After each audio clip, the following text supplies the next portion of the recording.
Hi, I'm Louisa Sijabat, a liquidator and bankruptcy trustee. So, you might have seen in the news a number of retailers have gone into voluntary administration lately.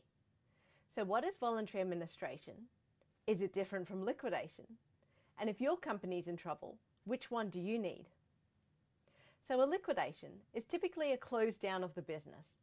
There might be no core business that can be restructured, or the financial position of the company is past salvaging.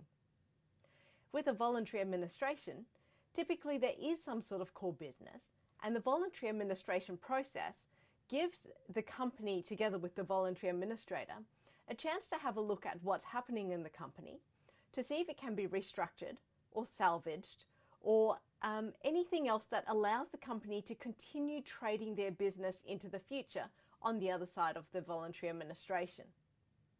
Now, sometimes when that evaluation is done, there is nothing that can be done, and the company may move from a voluntary administration into a liquidation. However, sometimes a restructure can be done. Sometimes this can include things like the contribution of capital and money from some third-party source, and it can include a review and reduction of expenses.